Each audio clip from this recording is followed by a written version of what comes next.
Fala pessoal, tudo certo? Sejam todos muito bem-vindos ao Block Insider Podcast, o seu podcast semanal aqui do Block Trends, em que nós trazemos toda semana temas ligados a cripto, finanças e tecnologia. Meu nome é Nicolas Sacchi, eu sou seu host e tenho aqui dividindo o palco comigo Felipe Hermes, que é o nosso diretor de conteúdo aqui, velho conhecido. No nosso bate-papo de hoje, a gente tem dois nomes de peso aqui para discutir um tema bem relevante, nomes de peso do mercado cripto e do mercado tradicional. Então, apertem os cintos aí, vamos lá.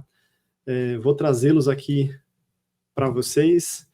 Hermes, Fernando Ulrich e Tony Volpon, dois veteranos aí do mercado. O Ulrich já esteve aqui com a gente lá em 2020, Tony Volpon também em algumas edições, conversas e lives aí no decorrer dos últimos meses aí. Fernando Ulrich é sócio e head de educação na Liberta e embaixador da Coinbase aqui no Brasil, e também uma grande referência no mercado cripto brasileiro. E o Tony Volpon é professor na Georgetown University e ex-diretor do Banco Central entre os anos de 2015 e de 2016, e também é sócio de uma tokenizadora. Pessoal, um prazer ter todos vocês aqui com a gente. Espero que o nosso debate seja muito proveitoso. Fernando, bem-vindo. Tony, bem-vindo. Bom, prazer, obrigado pelo convite. Bacana falar sobre... Bom, tem vários assuntos na pauta, né? Eu sei que o Hermes compartilhou um pouco dos assuntos, dá pra gente fazer aqui umas 7 horas seguidas de bate-papo. Então, vamos embora, é um prazer estar aqui. Mas não vamos. Vamos lá. Poderíamos, mas não vamos. Vamos lá.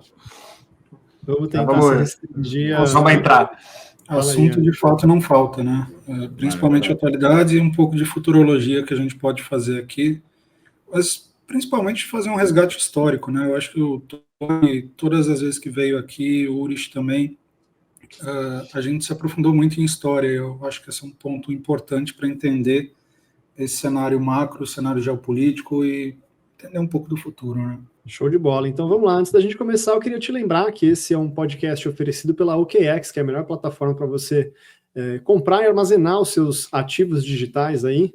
A gente está com uma campanha promocional aqui que você pode acessar no link que está logo acima do Hermes, no canto superior direito da tela, e também temos um link na descrição que você pode acessar para criar sua conta e ficar elegível aí a todos os benefícios que a plataforma tem para te oferecer, tá legal?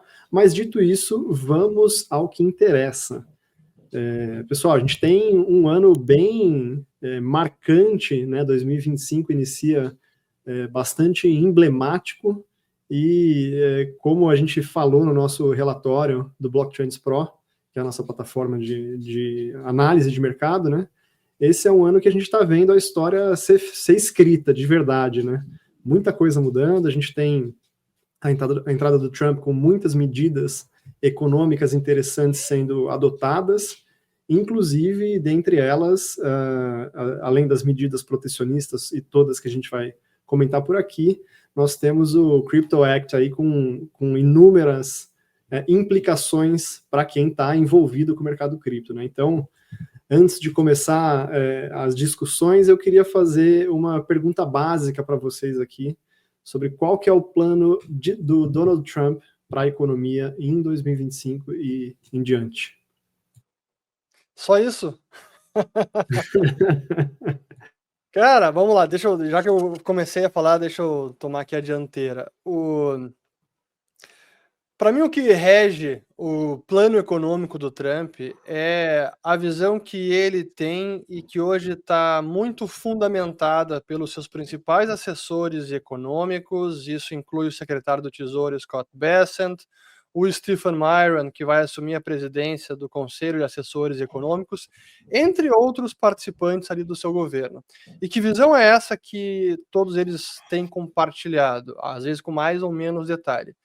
Aqui os Estados Unidos perderam uma competitividade na sua base industrial, e isso é culpa em parte do próprio padrão dólar, mas também das tarifas protecionistas dos demais países, da supressão da taxa de câmbio pelo Partido Comunista Chinês, e que isso, em última instância, traz uma vulnerabilidade à segurança dos Estados Unidos, e isso precisa ser revertido. Isso é uma parte do diagnóstico que eles fazem, então muitas das políticas vão para endereçar esse problema. E na parte da competitividade da economia como um todo, tem toda a agenda de desregulação, que isso também está sendo tocado por parte do governo. O Doge, do Elon Musk, está trabalhando também nessa parte de desregulação. Ainda não começou, eu diria que recém estão arranhando a superfície. A questão do déficit fiscal também é muito importante, e o Doge está trabalhando para tentar cortar o máximo possível. O quanto eles vão conseguir ainda é altamente incerto. Aquele alvo de 2 trilhões já foi reduzido para 1 trilhão. Não sei quanto que vai conseguir, mas é muito que eles têm que cortar, e seria difícil conseguir algo substancial sem tocar os gastos obrigatórios de Seguridade Social, programa de saúde, Medicare, Medicaid, etc. Então vão ter que tocar isso em algum momento. Mas há então essa agenda de diminuir o déficit do governo americano e aumentar a competitividade da economia via desregulação, via a liberação do potencial energético também dos Estados Unidos. Então, por um lado, é melhorar a competitividade da economia para que cresça mais e assim consiga também reduzir o déficit, reduzir o tamanho do Estado, reduzir regulação, reduzir gasto. E no fronte externo, é o que a gente está vendo aí com as tarifas tomando um protagonismo muito grande para tentar diminuir essa falta de competitividade da indústria americana. Se você pudesse resumir assim, em grandes pinceladas, eu diria que esse é o norte da política econômica do Trump. Eu concordo, eu acho que o diagnóstico deles é esse mesmo. A única coisa que eu adicionaria é que eu acho que há uma ligação entre essa pauta e a pauta de segurança nacional, especificamente em relação com a China, né? Quer dizer, eu acho que quando você olha o que está sendo feito externo, inclusive com a relação com a Europa e a questão da guerra da Ucrânia, eu acho que hoje há uma... Eu não acho que eles admitem nessas palavras, né, mas há uma realização que os Estados Unidos não vive mais no mundo unipolar, né, não consegue atuar e segurar as pontas em todas as áreas de possíveis conflitos ao redor do mundo. Quer dizer, não dá para os Estados Unidos financiar a segurança europeia e, ao mesmo tempo, tratar da Ásia. Então, em relação à Europa, tem essa questão de meio que empurrar os europeus a assumir a responsabilidade sobre sua própria segurança, que efetivamente está começando, né? A gente viu os alemães, né, anunciarem, né, a intenção, não foi aprovada ainda pelo parlamento alemão, né, mas um enorme pacote, 20% do PIB em gastos ligados à defesa durante 10 anos, mas é uma quantia de dinheiro muito grande, né? Até botei no Twitter, né, a agenda Make the Wehrmacht Great Again, né?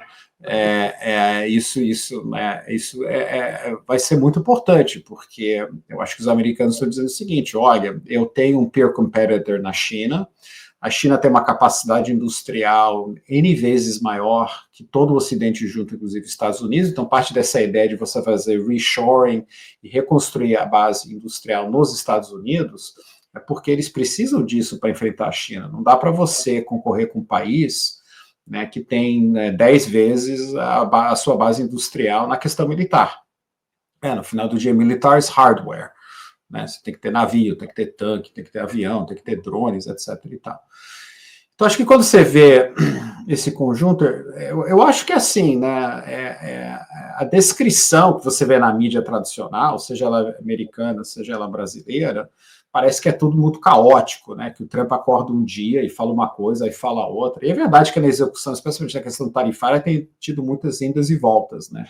Esse art of the deal, né, que ele pressiona, anuncia, retira, mas quando você, né, sai, né, deixa o ruído, parte do ruído vem da imprensa, deixa para trás e melhora o conjunto, você vê que faz sentido. Você pode concordar, discordar, há pontos, né, nesse conjunto que eu discordo, mas na execução, de repente, a direção. Mas quando você olha, faz um certo sentido e tem uma coerência entre o que ele está fazendo na política econômica em algumas dessas pautas, né, e o que está acontecendo na pauta externa, né, nessa questão geopolítica, relação com China, em relação com os outros países. Então, there's more method to the madness, né, do que parece, se você fica lá desse dia a dia, né, de idas e vindas, que realmente tem sido bastante caótico, num certo sentido, e tem deixado o mercado, obviamente, super nervoso, né, realização da bolsa, etc. e tal.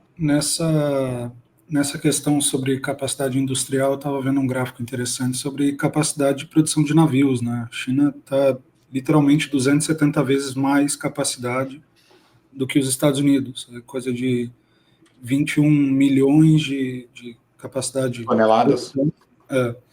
Contra 70 mil dos Estados Unidos, né? Então existe de fato esse problema. Só para agregar, Hermes, hoje mesmo tem o site da Apollo Academy, todo dia eles têm um gráfico do dia. E aí mostra no de hoje a capacidade de manufatura na China, que nas indústrias mais importantes está praticamente tudo na China.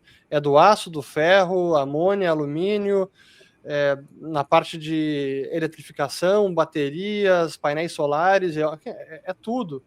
Então, de fato, eles têm uma potência industrial e que essa, como o Tony comentou, eles não estão dissociando mais comércio global de segurança energética. As coisas estão intimamente ligadas.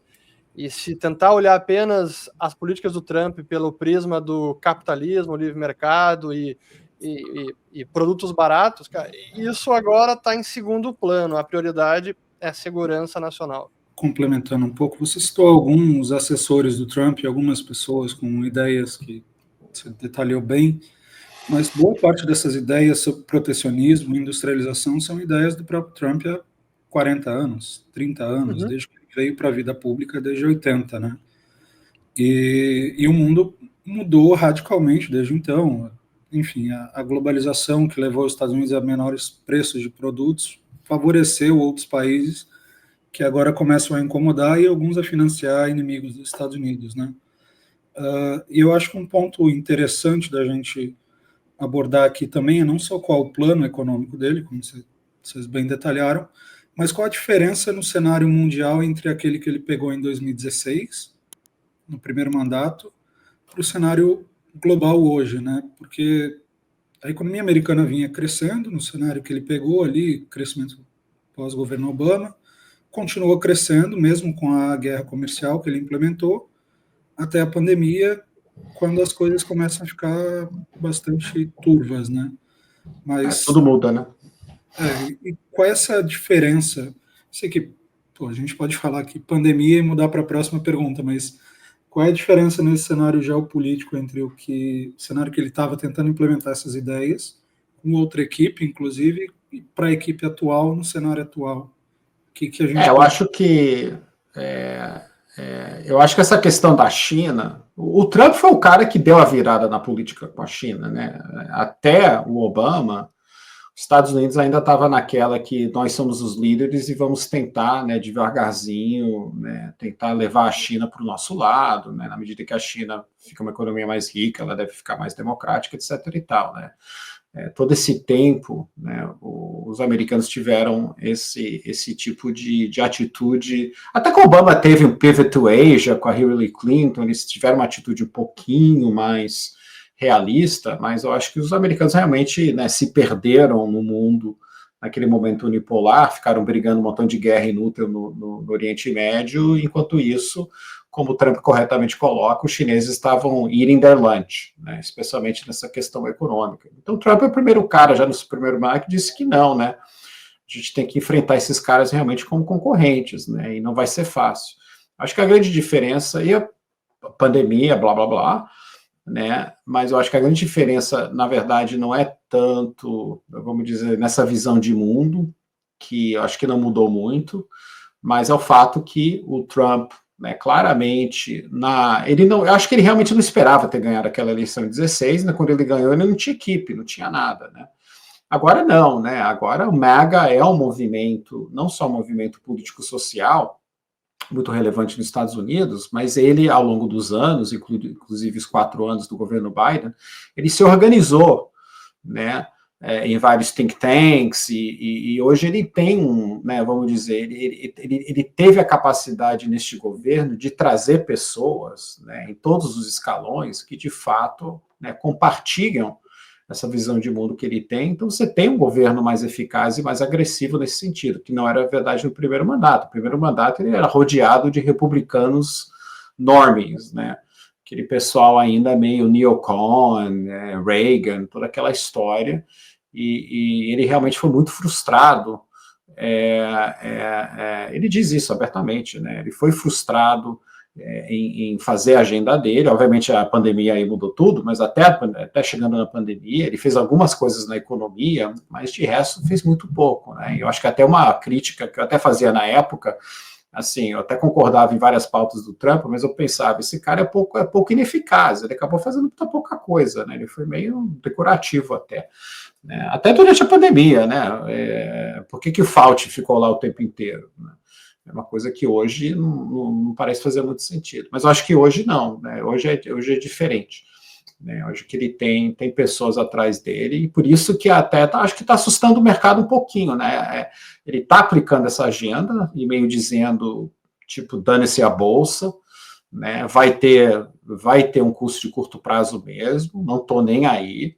Né, e vou fazer, e esse governo está fazendo, né, vamos ver quanto dura, vamos ver qual vai ser o dano. Ele pode, obviamente, mudar de ideia em algum momento, mas acho que isso é parte dessa surpresa.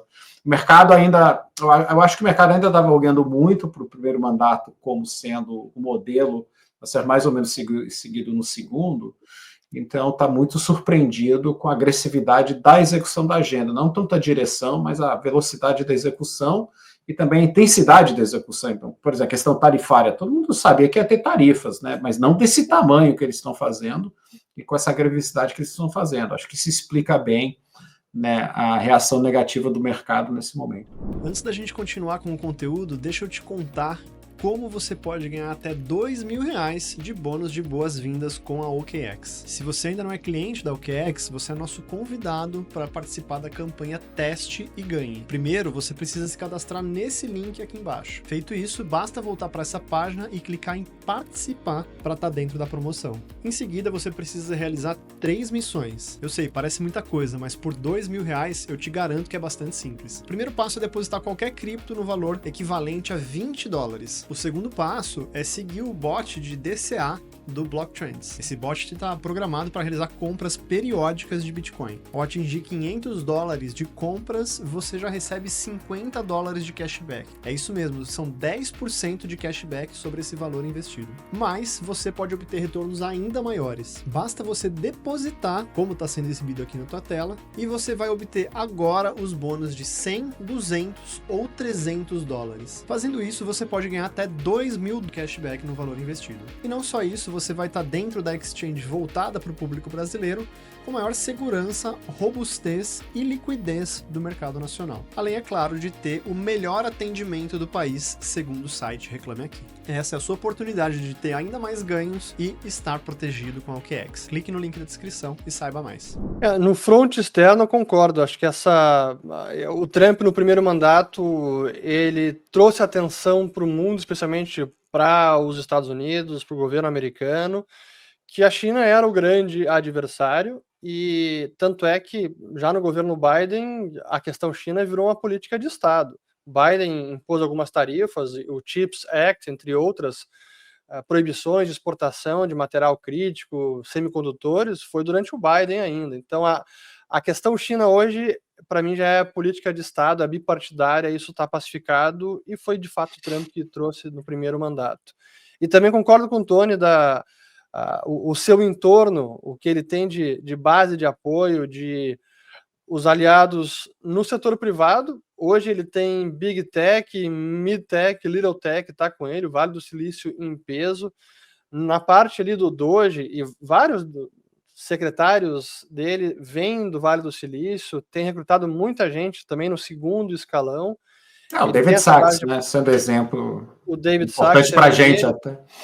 Mas o próprio Mark Andreessen, de VC lá do Vale do Silício, também, ele tem recrutado gente pra caramba, ele se autodenominou um estagiário não remunerado do governo, porque nos bastidores ele também está trazendo muita gente para trabalhar junto com o Trump. Então, essa intensidade que ele está imprimindo é surreal, né? E é o tempo inteiro.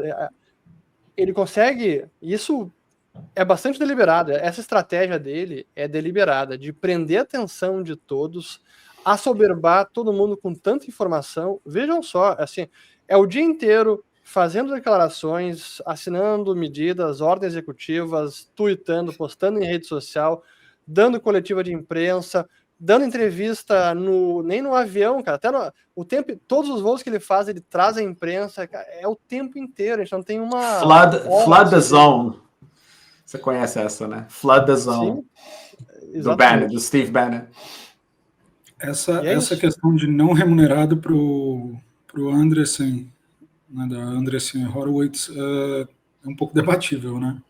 Não diretamente remunerado, talvez, né? Acho que vale colocar dessa forma. Favorecido seus negócios, sem dúvida, mas aí a gente pode sempre discutir, os caras estão conflitados ou não. Sim. Acho que tem N conflitos de interesse no governo, na própria questão de cripto, a meme coin do Trump, para mim aquilo foi vergonhoso, mas, assim, tem que as políticas que eles estão fazendo, muitas delas eu defenderia, acho que são boas para a economia americana, muitas delas, a agenda do Doge, desregulação, tudo isso. Mas por mais vergonhoso que tenha sido a meme coin, foi uma forma de financiamento do mandato dele, da campanha dele, ou, enfim, do bolso dele mesmo, né? Acho que é uma forma de apoio que ele se utilizou para levantar recursos, enfim, acho que sei lá.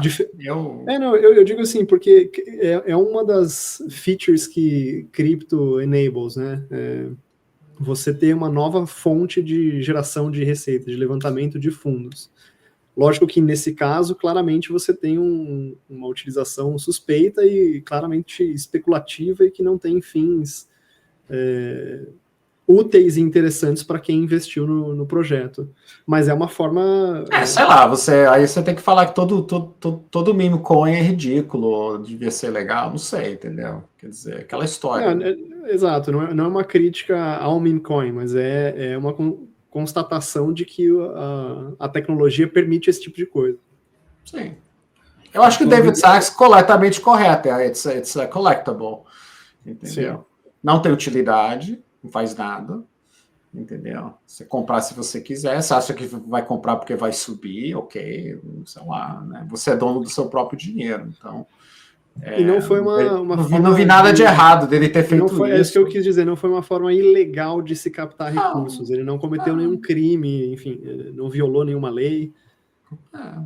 Qual a diferença entre isso e o artista vender camiseta? Mesma coisa. Exato. Camiseta Agora, fica claro que o Trump tem sido aí, ao longo desses primeiros 2 meses de mandato, coerente com o discurso dele ao longo do tempo, e ele visa claramente proteger a economia americana, mas a gente estava até falando da diferença de cenário, né, do mundo em 2016 e agora em 2024, 2025, mas uma coisa que já naquela época era discutida e que hoje também é pauta relevante é a ameaça do dólar como uma moeda global, né? E eu queria ouvir de vocês se vocês acreditam que isso realmente está acontecendo, se o dólar está sendo ameaçado e se está sendo ameaçado, por quem que está sendo ameaçado. Eu começo? Bom, no curto prazo, até médio prazo, vamos lá, colocar 5, 10 anos, não, o dólar não está sendo ameaçado como moeda de reserva, não tem nenhuma alternativa viável à altura. Mas o fato de o dólar ser usado como arma financeira para sancionar, para congelar reservas, para impedir outros países de comercializar no mundo, isso faz muitas nações buscarem alguma diversificação. É por esse motivo que Rússia, desde lá de 2014, diversificou muito as reservas, mas não apenas Rússia. China vem comprando muito ouro, Índia, vários países. Assim, os bancos centrais nunca compraram tanto ouro e seguem comprando ouro. Nos últimos 15 anos, os bancos centrais foram net buyers, então seguem comprando ouro, e é uma busca por diversificação do dólar americano. Mas isso não é suficiente para destronar o dólar, certamente não nessa janela de tempo que eu comentei, 5, 10 anos. Tem muita coisa para acontecer antes do dólar estar ameaçado como uma moeda de reserva mundial. E até no caso da tecnologia de rede distribuída, cripto, blockchain, as stablecoins, elas estão estendendo essa dominância do dólar mundo afora. E até o secretário do Tesouro americano falou exatamente essa frase ontem ou anteontem, ou na reunião lá do Crypto Summit, na sexta-feira, que a stablecoin vai fortalecer a dominância do dólar. E eu concordo com ele. Então, por essa ótica, tem muita coisa para acontecer antes do dólar estar de fato ameaçado. No longo prazo, a gente poderia dizer que a trajetória do dólar é de ameaça, sim, mas talvez nem nas nossas vidas a gente vai ver outra moeda ser a dominante. Eu acho que quando você olha os dados no detalhe, já está tendo uma queda, né, de dominância do dólar. Isso é muito relativo, né, essa questão de dominância, né? Não é binário. Então isso já vem faz algum tempo, né? E por todas as razões que o Fernando falou, tá? Agora, é interessante essa coisa do stablecoin, que quando você escuta o David Sachs, o pessoal do governo falar, uma das razões que está todo mundo esperando que a primeira pauta legislativa em relação a cripto seja de fato, né, a questão das stablecoins, porque eles estão vendo, né, stablecoins onde você compra o dólar, né, como sendo realmente alguma coisa que pode, na medida que a gente está entrando, né, lentamente, certamente estamos entrando na digitalização, tokenização do mercado financeiro como um todo, né? Você ter fortes stablecoins em dólares vai ajudar muito o dólar, né? Vai ajudar muitos americanos a financiar seus déficits financeiros, que, né, então, são, né, por tudo que o Musk pode fazer do lado dos gastos, ainda vão ser muito grandes, né, por muito tempo. Então, acho que isso eles realmente estão vendo isso, e é parte da razão pelo qual eu acho que o Trump abraçou uma pauta mais positiva para o cripto. Ele entendeu que ele não é um cara burro, né, apesar de toda a propaganda da mídia tradicional, ele entendeu que esse é o quadro, né, mas aqui tem uma oportunidade, se vocês, né, em vez de fazer o que o Biden estava fazendo, que era fazer todo mundo sair dos Estados Unidos, né, não, vamos abraçar isso e vamos abraçar especificamente essa pauta, porque vai nos ajudar a manter a dominância do dólar, ou pelo menos, né, vai ser uma ferramenta nessa questão da dominância do dólar ao longo do tempo. E se educação é um tema importante para você nesse ambiente cripto, saiba que a gente consegue te dar acesso a mais de 50 cursos, comunidades exclusivas, carteiras recomendadas, análises diárias de preços e muito mais na nossa plataforma educacional blockchains.app. A gente vai deixar aqui na tela o QR Code para você ler com a câmera do seu celular e também aqui na descrição desse vídeo você vai encontrar o link para que você possa se cadastrar e fazer parte da maior comunidade de pessoas interessadas em evoluir no mercado cripto aqui do Brasil. Agora, de volta ao conteúdo. O próprio fato de ter banido o dólar digital é uma boa sinalização para isso, né? Porque o dólar digital já existem alguns digitais, né?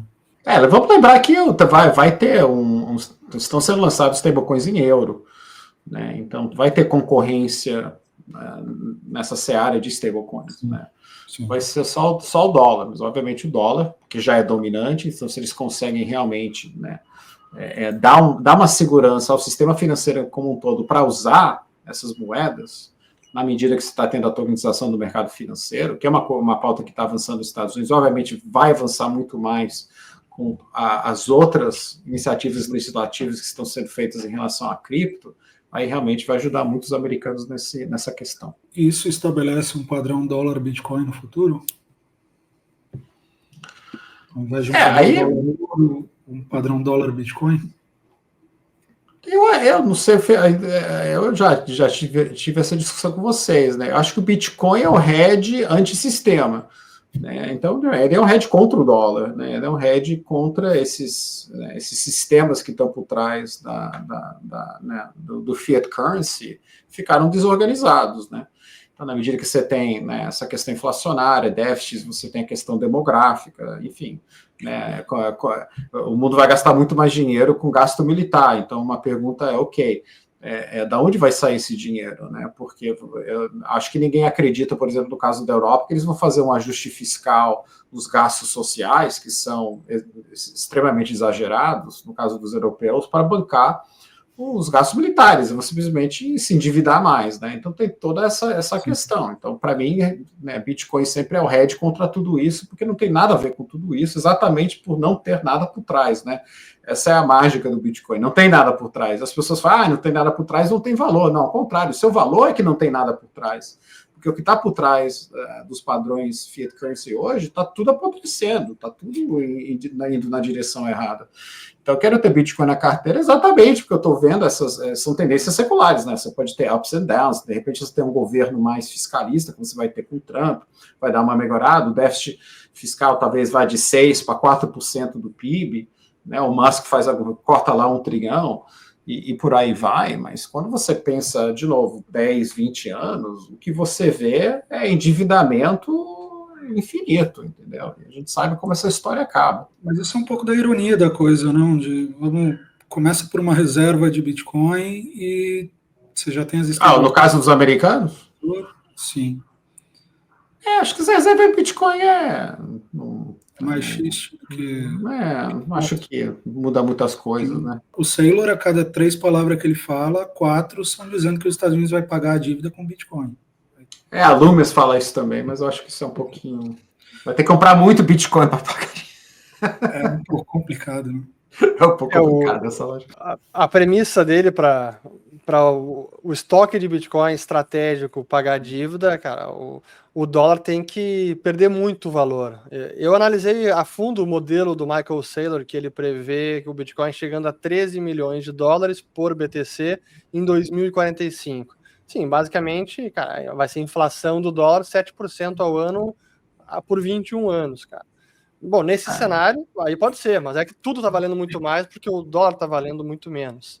Aí nem vai ser tão impressionante assim o Bitcoin valendo esse valor. Qual é a inflação dos últimos, 50? Não está acima disso? De 7? Os últimos 50 anos... Estados Unidos? Não, por favor. Não. Os últimos 50 não sei. Você teve um pico de inflação nos anos 70, mas... anos 60 foi baixo, depois do Volcker foi baixíssimo. Certamente nos últimos 30 anos. Você está falando de expansão monetária ou de inflação? Inflação mesmo, não expansão. Inflação de preços, é o que está lá no modelo do Saylor. Mas enfim, mas independente aí você falou de 7% de inflação por ano, é isso? No modelo dele. É o que está no modelo dele. Mas para mim, não é nem o ponto principal. Aquela história, planilha aceita tudo, né? Não, aí me desculpa, mas aí fica um pouco difícil. Se fosse expansão monetária, tudo bem. Tem o que na cabeça que foi o que? 8, 9 dos últimos... Sim. A expansão monetária, sendo bom economista monetário, expansão monetária leva em conta também o crescimento real, né? Então, não é só... Depreciação também, né? Não exatamente. Você poderia, em tese, ter uma expansão monetária igual à expansão nominal da economia, né? Que seria a inflação mais o crescimento real. Né? Então todo mundo agora sorri do X, que esse corte aí do Urich falando que base monetária não é inflação, vai viralizar daqui a pouco com a galera maximalista de Bitcoin. Eu acabo viralizando por vários motivos aí com o pessoal. Normalmente não pelos melhores. Mas só para complementar a questão da reserva estratégica de Bitcoin. Até eu estava assistindo hoje o evento lá no Bitcoin Policy Institute, que o Michael Saylor também participou, a Cynthia Lummis, outro senador americano, o Jim Justice, que também é co-sponsor daquela lei para comprar bitcoins, 1 milhão de bitcoins em 5 anos. Primeiro, para o setor, para o Bitcoin em si, eu vejo como um movimento bem interessante, mais longo prazo, porque tem algo de simbólico muito importante. A primeira potência do planeta dando um passo de ter uma reserva estratégica, ok, não estão comprando nesse começo, foi apenas dar um novo nome, estava do Departamento de Justiça, agora pertence ao Departamento de Tesouro, aqueles 200 mil bitcoins que confiscaram, apreenderam nos últimos anos. Mas, o que assim, simbolicamente é bem interessante. Exato, acho que é mais a direção para onde isso aponta e como isso pode repercutir nos demais países. Porque se é como o Saylor fala, e eu concordo, é o capital digital, o ativo digital desse século, daqui a pouco a China, a Rússia, a Europa também tem que ter uma reserva estratégica desse ativo. Assim como eles entesouram ouro hoje, por que não o potencial ouro digital? Então, acho que a longo prazo, eu acho que é um sinal positivo. Para esse ano não vai fazer muita diferença, mas a longo prazo, acho que algo importante. Eu acho que a única coisa que eu acho um pouco irônico, né, é o Estado comprar hedge contra a sua própria falência, né? Um pouquinho. Né? Wrap your head around that é complicado. Agora, o argumento, a analogia com o ouro é perfeita, quer dizer, porque se a gente acha que é normal todos esses bancos centrais comprarem ouro, né, que também que tem as mesmas qualidades que o Bitcoin, né, não tem que repetir isso ou explicar isso, né, então não há razão para não comprar Bitcoin, mas sempre lembro, né, a maioria dos bancos compram ouro e dólar, né? Porque o dólar é o padrão, né, e o padrão mais safe security que suas próprias moedas, né? Então, o Banco Central Brasileiro compra dólar, né? Tem até um pouquinho de ien, outras coisas. Na verdade, é o padrão dólar e você tem o ouro. Então, pode ser que a gente vai no mundo onde tem dólar, ouro, Bitcoin, e aí aquelas outras moedinhas que, né, porventura, dão um pouquinho de diversificação. Acho que a gente está indo para esse mundo, aí faz interessante. A única coisa que eu não... de novo, twists my head a little bit, a ideia dos americanos comprarem o dólar, né? Agora, os canadenses, os brasileiros, ou russos, ou o que seja, né, para comprar, para diversificar fora do dólar, como eles fazem com o ouro, aí faz total sentido. Eu vejo que até pode ser um próprio hedge dos americanos, pô. Assim como eles têm ainda uma reserva relevante de ouro, vai que daqui 50 anos o dólar também esteja mais questionado mundo afora como moeda de reserva e eles precisam usar alguma coisa além do próprio dólar. Mas hoje está completamente out of the money. Mas é realmente uma... E assim, uma seguindo nessa linha, se os países seguissem essa sua lógica aí, a gente teria, por exemplo, só no Reino Unido, atualmente a gente tem cerca de 61 mil bitcoins retidos pelo governo, né? Na China são 190 mil bitcoins. Então, seria uma transição suave, porque não seria compra, isso não impactaria preço naturalmente, mas seria uma mudança ideológica importante e mostra a direção que a mentalidade do mercado está indo, né? Todo mundo reconhece que se bancos centrais comecem a fazer isso, vai dar ao Bitcoin um outro peso. Stamp of approval, que aí todo mundo vai ver o use case, esse use case de ser um hedge, né? Que eu acho que é o principal. Agora, você acha que use case do Bitcoin. Esse é o stamp final aí? Porque a gente já teve as grandes gestoras de recurso no decorrer do ano passado, principalmente com o lançamento dos ETFs, bolsas, né, passando a negociar ao longo dessa última década. A gente viu inúmeros steps que o Bitcoin foi dando, galgando esse espaço, que também foram selos de aprovação que o mercado deu. A gente tem essas grandes gestoras em todo o mundo, né, BlackRock, Fidelity, e todas as outras defendendo o Bitcoin agora como uma potencial reserva de valor. Agora o governo americano e eventualmente outros governos no mundo. Existe algum outro stamp necessário na visão de vocês para o ativo se fixar como uma reserva de valor efetiva, ou essa é a fronteira final, hein? Eu só acho que esse processo ainda não acabou, quer dizer, você ainda tem várias gestoras e corretoras nos Estados Unidos que ainda não oferecem Bitcoin nas suas plataformas, então isso é uma coisa que ainda está se desenvolvendo, tá? Então, ao longo do tempo, acho que isso vai ser importante. Outra coisa é que você ainda tem muita resistência por outros bancos centrais, né? O Fed, por exemplo, né, não acha que devia comprar Bitcoin. O Powell já falou isso. Outros bancos centrais, ECB, etc., também não. Então, não é que o estabelecimento dessa reserva, né, pelo governo Trump a nível do seu tesouro, realmente eu acho que venceu essa fronteira, tá? É um passo importante, obviamente, mas eu acho que tem muita coisa ainda para você, né, aceitar Bitcoin como uma reserva de valor, como é o ouro. Tá? Então, todo mundo compra ouro e ninguém acha estranho, mas essa coisa de um banco central comprar Bitcoin ainda tá para acontecer, não aconteceu não. O dia que o Powell acordar e dizer eu quero ter Bitcoin, né, não que os Estados Unidos tem muita reserva, hoje, sabem disso, né?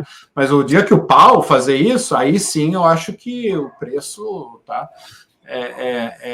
Mas só o David Sachs e o filho do Trump fazer eu acho que aí ele fica até maio de 26, né? Ele fica até maio de 26, o Powell.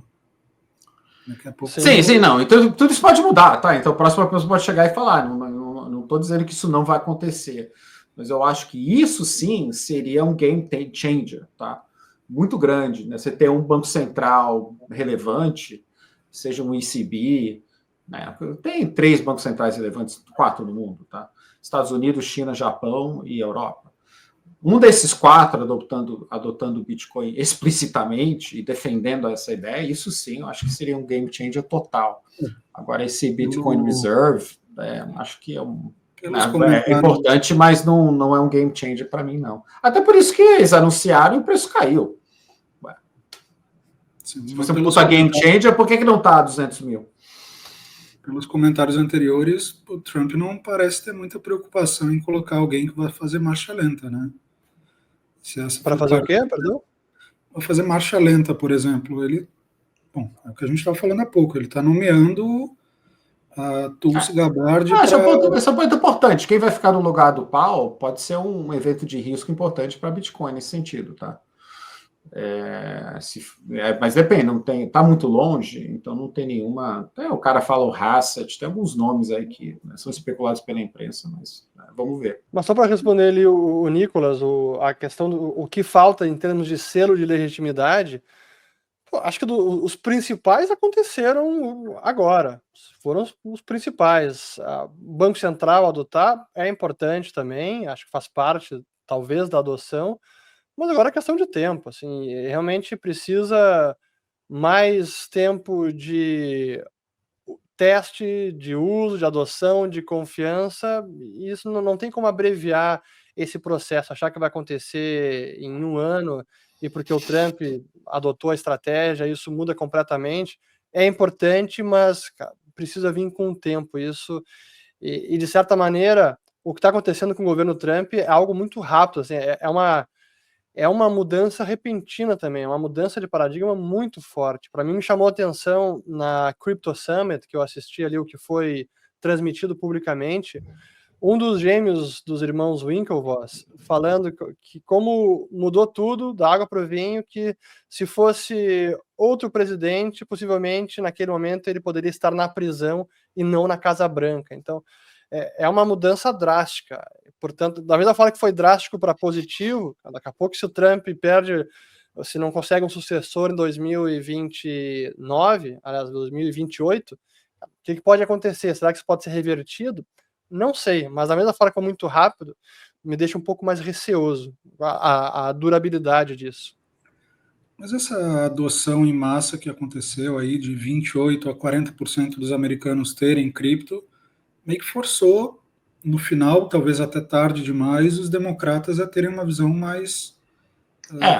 Você vê que teve aquela mudança do FASB 52, eu não lembro, talvez o Fernando saiba, né? Mas foi aquela regra em relação contábil, aos bancos, né? Que é contábil, que passou no Senado, o Biden vetou, passou de novo agora com 27 senadores, eu acho que é 27 senadores democratas apoiando, né? Todos os republicanos e 27 democratas. Não está muito mais bipartisan, né? A força política que o setor mostrou durante a eleição, né? Derrotando o Sherrod Brown em Ohio, etc. e tal, realmente agora aquela coisa, ninguém... E tem os midterms, né? Daqui 2 anos e pouco. Então, acho que essa consolidação tornou isso mais bipartisan. Então, eu tenho menos medo de haver retrocesso. Obviamente, acho muito importante na pauta legislativa que eles tentam aprovar o máximo possível antes do midterms, porque tem uma chance concreta que eles vão perder o Congresso, tá? Não tanto o Senado. E aí vai ser muito mais... E apesar do apoio que vários democratas dão ao setor, vai ficar um pouquinho mais difícil, porque a gente sabe que o Speaker of the House controla a pauta, como no Brasil. Então, se não for o Speaker of the House democrata que é pró-cripto, a coisa pode ficar muito mais estagnada. Então, é importante que isso tudo aconteça. Eu só acho assim, a gente está tendo uma mudança secular extremamente importante para a indústria, para o setor, etc. e tal, mas a gente trombou nessa realização de mercado que a gente está vivendo agora, né, pelas razões que a gente já... Né, não discutimos muito ainda essa realização. Mas assim, então está tendo o Trump Trade implodiu, tá? Então, assim, a gente não pode jogar para isso, que eu acho que é uma coisa muito conjuntural, entendeu? E achar que a coisa não está indo na direção certa ou que as coisas não mudaram só porque não está, ao invés de 120, 130 mil, está 80.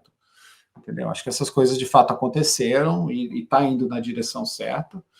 E eu não, o bull case para mim, para digital assets como um todo, e Bitcoin especificamente, está totalmente sólido. Nada que aconteceu nessas últimas semanas, para mim, mudou nada disso.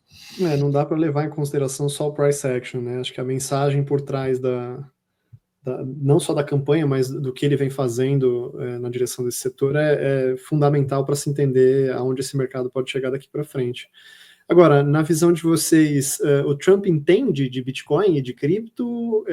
Ele entende a proposta de valor que foi colocada ali como o Bitcoin sendo um ouro digital, ou ele só está repetindo o que passam para ele, ou que os apoiadores de campanha dele promoveram aí ao longo das últimas conversas? Deixa eu só fazer um breve comentário antes disso.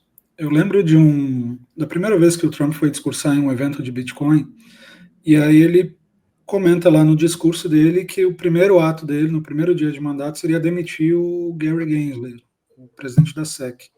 E a galera vai à loucura e aplaude, e ele fica assustado. Surpreso. Ele fica surpreso, ele fala, pô, parece que a galera não gosta muito desse cara. Então deixa eu repetir de novo que eu gostei de ser aplaudido desse jeito. Ele vai e repete o discurso. Mas só feito esse breve comentário aí, o Gensler, que inclusive no final já estava dizendo que Bitcoin é commodity, né? Meio que deu aquela saída pela tangente. Ele teve que ser demitido, ele se autodemitiu também. Exatamente. Eu não diria que o Trump entendeu o Bitcoin, sabe exatamente como funciona. Acho que ele, como todo político, um cara astuto, viu para onde o vento estava soprando, viu que tinha um apoio grande, tinha uma base eleitoral aí, uma causa, e no Silicon Valley muita gente também a favor disso, e viu também a parte a questão da perseguição de serviços bancários e muitas empresas tendo contas encerradas sumariamente. Acho que também abraçou um pouco dessa causa assim, de censura financeira, digamos assim. Mas achar que ele é um grande entendedor do Bitcoin, não acho. Ele ajustou a direção das velas ali. Acho que essa seria a minha próxima pergunta. Isso importa, né? Não, acho que não importa. Não é nada. Zero. Você acha que ele entende política monetária? Só que é juro baixo. Mas aproveitando esse gancho, a gente tem uma discussão interna aqui no Block Trends, que a gente abordou algumas vezes, de que uma das formas de você se aproximar do governo americano é exatamente mostrando esse apoio ao Bitcoin.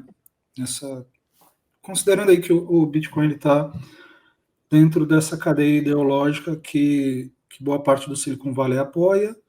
Ele é um movimento que surgiu underground, agora crescendo, enfim, 40% da população americana, mas comprar Bitcoin, por exemplo, seria uma forma de apoiar o governo Trump, e isso leva à questão de que se uma Apple da vida compra, né, o Tim Cook falou que já comprou no patrimônio pessoal dele, na física, que ele não acha uma boa alocação, mas supondo que uma Apple da vida compre, todo mundo em volta do Trump e ele próprio vai se beneficiar muito disso.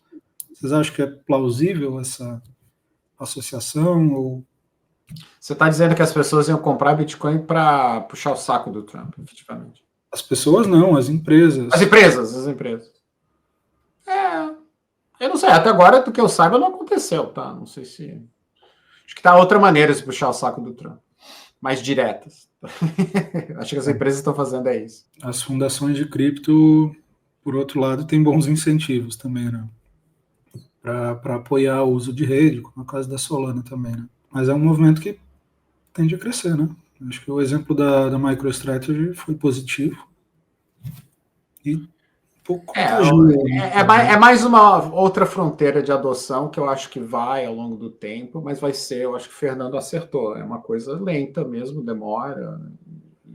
É isso que eu fico um pouco com a pulga atrás da orelha, é a velocidade com que a galera projeta isso, né? O Saylor tá falando de 2045 porque ele quer estar vivo para ver isso. Não quer...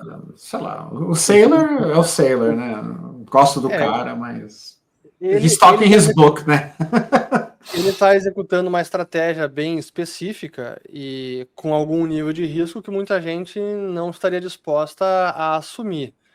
E claro que ele também tem, como eu falei, tem essas premissas de o Bitcoin valer 13 milhões de dólares em 2045. Eu, analisando o modelo, acho que é exagerado. Acho que a tendência de valorização, para mim, está claro. Nesse nível, talvez não. Mas outras empresas, diversificar o caixa com uma estratégia de reserva, uma estratégia de tesouraria, eu vejo que isso pode também começar a acontecer mais. No Brasil, a gente acabou de ter o caso da Amélios, o Cash 3, que diversificou o caixa. O quanto que eles vão aprofundar na estratégia, não sei. Mas eu vejo como algo bem possível de acontecer, mais empresas tendo uma diversificação do seu caixa, dos seus investimentos de curto prazo, também no Bitcoin. Inclusive, uma curiosidade, mas o nosso primeiro podcast aqui no Block Insider foi com o Guilherme Bandeira, que é o conselheiro da Amélios e é o cara que está tocando essa estratégia, né, de microestratégia brasileira. Criaram um comitê para isso, enfim. Estão bem no começo, mas vale a pena acompanhar e vale a pena dar uma olhada também no podcast, chama A História do Bitcoin, com o Guilherme e o Narcélio. Show. Aí falando ainda sobre essas políticas que a gente tem visto o Trump adotar e os conselheiros que ele tem no seu entorno, a gente percebe que não é só Bitcoiner maximalista que está aconselhando o atual presidente dos Estados Unidos, né? A gente tem, inclusive, figuras que apoiam outras iniciativas, outros protocolos, outras redes, inclusive redes que possibilitaram o lançamento da sua própria meme coin, como a gente discutiu aqui já, né? Eu queria entender de vocês se vocês acham que isso é algo positivo ou algo negativo para o mercado, levando em consideração que existe essa discussão e essa bandeira que vem sendo levantada pela mídia tradicional, que essa meme coin pode ser algum tipo de fraude, esse tipo de coisa nessa linha, assim. Como que vocês enxergam essa aproximação com demais protocolos que não só o Bitcoin? Olha, para mim, do ponto de vista de inovação, de experimentação, sou agnóstico, quanto mais, melhor. A questão de conflito de interesse que eu mencionei antes, que segundo o David Sachs, ele se desfez de todos os investimentos que ele tinha de cripto, até empresa e fundos que ele tinha, acho que isso diminui, vejo com bons olhos.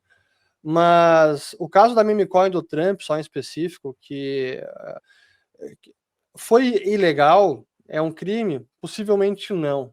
Mas eu considero que o presidente americano, usar a sua imagem um dia antes da posse, lançar uma meme coin que é controlada por empresas ali da sua família, filho, parceiros, de forma assim, com alguns insiders, foi literalmente ali na noite de sexta-feira, quando teve aquele jantar cripto do David Sachs. Cara, não é legal, assim, e ainda mais reter 80% do negócio. Se fosse, beleza, tá aqui para todo mundo, façam o que quiser, ok, mas eu não acho correto eles usarem a imagem do presidente para endossar uma meme coin e os caras embolsarem, sei lá, 200, 300 milhões de dólares da noite pro dia. Inclusive, um secretário dele falando que vendeu, a galera acusando ele de pump and dump, né? E ele falou, não, eu vendi porque estava caindo, achei que esse era o normal. Eu acho que o meme coin do Trump à parte, né,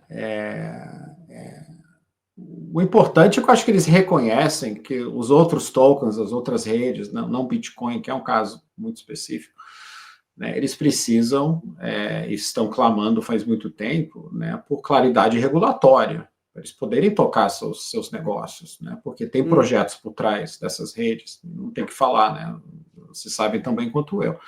Então é importante que isso não seja só uma pauta sobre Bitcoin, Bitcoin Reserve, etc., porque, na verdade, né, para ativos digitais e a tokenização do mercado financeiro e da economia como um todo, para caminhar, precisa de uma pauta legislativa positiva, né, que vai regular as coisas. E é isso que o Biden estava negando e isso que o SEC estava negando, né? E isso, então a grande mudança de água para o vinho foi realmente, né, na vitória do Trump, e talvez a gente tivesse visto isso até com Harris de uma maneira mais diluída, mas graças a Deus ela não ganhou, exatamente que isso vai caminhar, né? Então vai ter vários, né? Stablecoins primeiro, mas tem uma pauta legislativa longa, né? Que eu espero que seja aprovado. Obviamente tem outras pautas mais importantes para o Trump, como, né, a questão tributária, de impostos que ele quer aprovar, etc. e tal. Mas acho que tem uma força aí para aprovar isso, e isso vai dar um impulso, né? Segurança jurídica é muito importante para a adoção, né? Por que os bancos não tem tocado cripto nesses anos? É porque o governo tem ativamente estava falando para eles, todo mundo sabe a história, né? Se tocar cripto, vou te quebrar, basicamente, entendeu? Agora, tudo isso está mudando. Então, de novo, porque mudou, porque ainda está mudando, parece que nada mudou. Então, as pessoas ficam um pouquinho decepcionadas. Crypto Twitter, né, que tudo aconteça em 5 minutos, e não é assim a vida real. Então, vai ser coisas que vão demorar meses e talvez até anos, mas quando a gente olhar onde vai estar o setor, eu acho, no final do mandato do Trump, e onde estávamos no início, né, vai realmente ser uma coisa totalmente diferente, muito positivo para o setor. Agora, demora, né? O problema é que as pessoas querem ganhar dinheiro da noite para o dia, e de vez em quando acontece, né? Se você é um insider no meme coin, mas fora isso é um processo mais dilatado mesmo. E assim como no caso das stablecoins, talvez numa menor proporção, você também tem a intenção de reter o capital humano que trabalha nesse setor e o capital financeiro também nos Estados Unidos, né? Então até as criptos que fazem parte do portfólio de altcoins que podem ser adquiridas eventualmente pelos fundos soberanos, você tem protocolos criados majoritariamente por americanos, né? Ou que tem americanos como sócios dos projetos. Eu vejo como a questão de até a reserva estratégica de Bitcoin, ou fundo soberano, ou qualquer outro fundo estatal comprando outras criptos, para mim isso é até mais assim ruído do que algo importante, porque a clareza regulatória que é realmente o que muda o jogo. Acho que esse é o principal legado que essa administração pode deixar, e isso a gente está vendo, a mudança de abordagem do pessoal na SEC. O CFTC já era um pouco mais amigável ao setor, mas é na SEC e nos principais departamentos ou ministérios, secretarias do governo, isso muda o jogo. A criação de alguns comitês agora para debater uma pauta de regulação, isso é fundamental. Com o Gary Gensler, eles se negavam a sequer dar uma resposta. Eles queriam deixar uma ambiguidade e não responder, depois iam lá e processavam os caras que tinham criado. Isso é uma herança do Jay Clayton, inclusive, né? Não começou com o Gensler, já é algo que vem de um bom tempo atrás. Né? É verdade. Então isso é muito positivo. Isso a coisa foi para 11, né? O volume.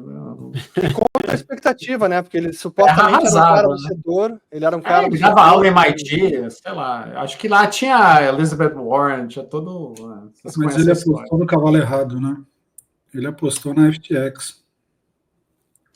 Também tinha a questão do FTX. Mas isso. Graças a Deus, nada disso aconteceu. Falando um pouco desse cenário, a gente falou praticamente só de Estados Unidos, né? Mas logo no começo a gente falou que algumas das ações do Trump estavam forçando uma mudança na Europa, o caso da parte militar, por exemplo. Vocês acham que isso tende a se espalhar pelo mundo, ou a indústria de cripto e tecnologia vai se concentrar nos Estados Unidos e a Europa vai ficar resolvendo os problemas mundanos deles? O problema da Europa é que eles têm uma atitude contra a inovação tecnológica, né? Regulação. Então, assim, não é que... não tem setor de tecnologia relevante na Europa. Né? Tem algumas empresas, a SLM na Holanda talvez seja a única, mas assim, eu acho que a questão cripto vai estar mais nos Estados Unidos, porque os Estados Unidos têm uma aceitação, um ecossistema no Vale do Silício, etc. e tal, que é o lugar para você fazer inovação e ter sucesso e ganhar dinheiro sem vergonha. Né? O europeu sempre fica envergonhado quando fica rico. O sistema tributário extremamente agressivos, né? Todo mundo na Europa paga mais de 50% de imposto de renda.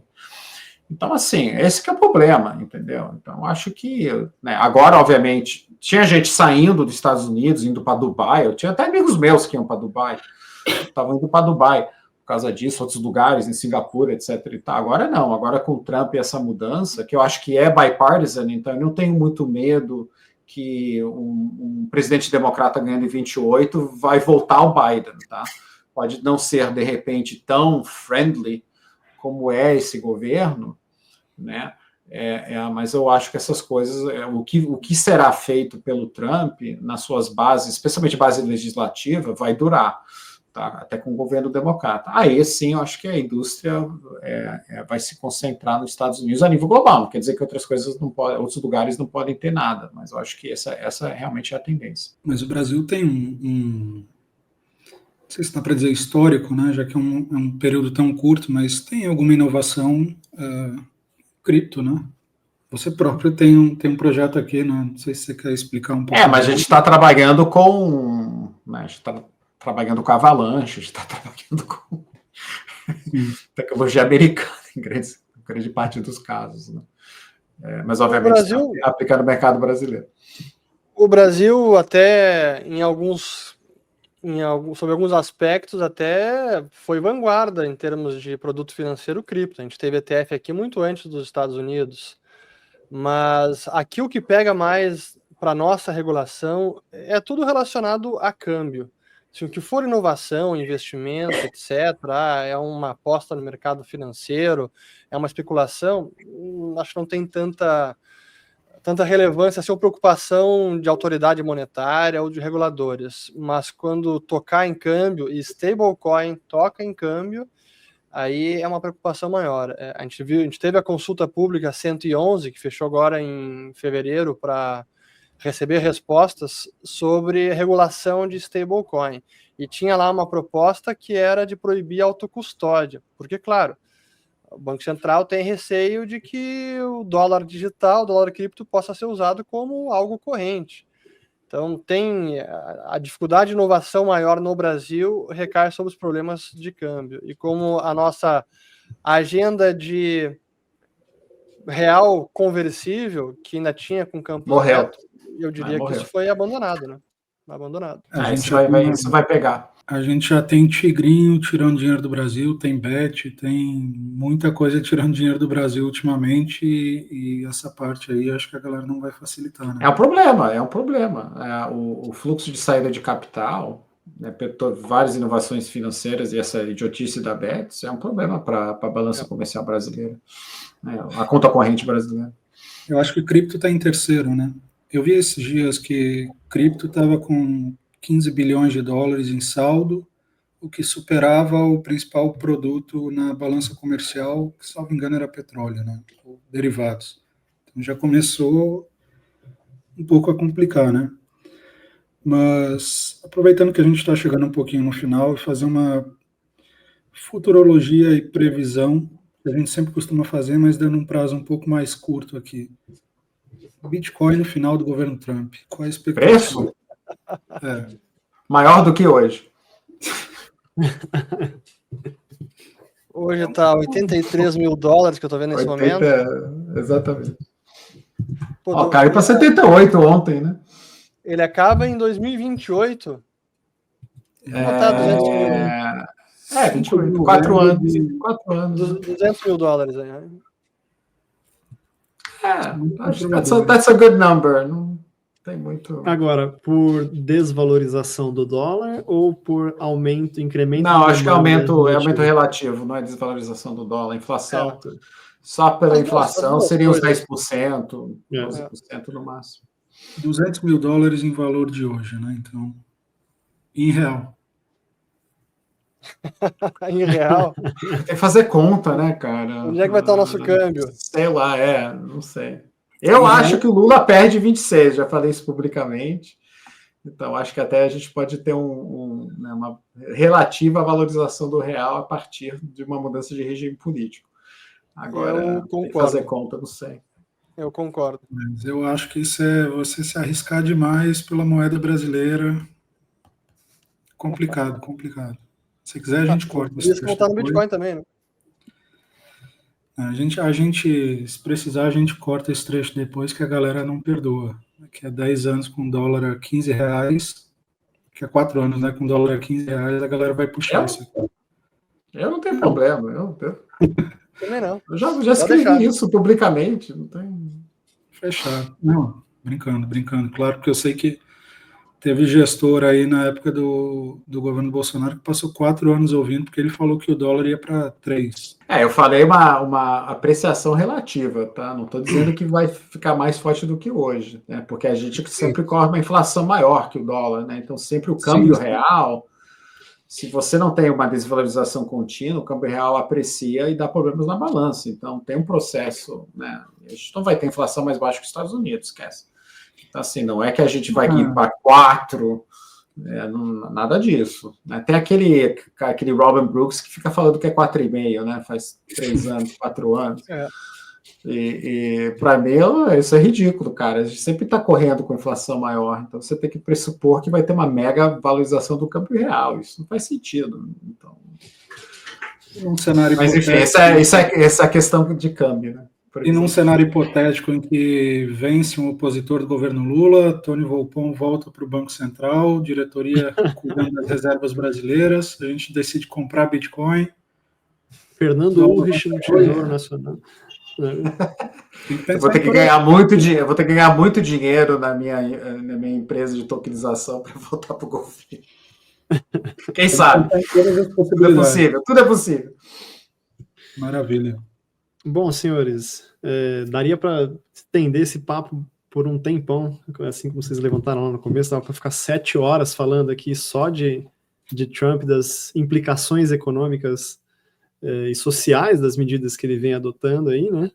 Mas, infelizmente, nosso tempo é curto aqui. Queria agradecer a participação de vocês e abrir para algum último comentário que vocês tenham para trazer aqui para a nossa audiência. Fala aí, Fernando. Vai lá, então. Só agradecer mais uma vez aí pelo convite e vamos reeditar essa conversa daqui uns 6 meses ou 1 ano para ver o que a gente acertou, o que a gente errou, como é que o mundo mudou aí. Obrigado. Eu só acho assim, né? O governo Trump acabou de começar, né? Tem o quê? Sei lá, 45 dias. E foi um começo tumultuado, né? Quebrou muita expectativa, né? Bolsa caindo. Então, acho que isso está mexendo, né? O Bitcoin caiu bastante. Então, acho que isso está, obviamente, impactando muito o que as pessoas estão pensando. Mas eu acho que, né, na medida que as coisas vão se acalmando e o mercado se acostumando, né? Se acostuma com o ritmo do Trump, né? Vai ser interessante a gente ver onde estão as coisas daqui 6 meses. Maravilha. Prazer ouvir você sempre. Acho uma boa ideia. 6 meses é um tempo bem curto, realmente, mas tem muito assunto para a gente falar e espero que no próximo papo a gente não precise estar falando de outra meme coin de político, nem do Trump, nem do Milley. Então, espero que as coisas evoluam bem, né? A gente tem para junho o relatório sobre reserva estratégica, sobre fundo soberano, e é isso. A gente vai ter aí 4 anos ouvindo falar de cripto e Bitcoin. A galera não gosta que confunda muito as duas coisas, mas prazer ouvir você sempre. E espero que agora, daqui a 6 meses, com algo mais tangível, né, em termos de política pública. Mas, senhores, obrigado. Você que está em casa, se você gostou desse conteúdo, não se esqueça de deixar o like, se inscrever no canal e ativar o sino de notificações aí para ser informado sempre quando a gente subir conteúdos como esse. A gente vai ficando por aqui e se fala de novo na semana que vem. Um abraço. Tchau. Valeu, obrigado.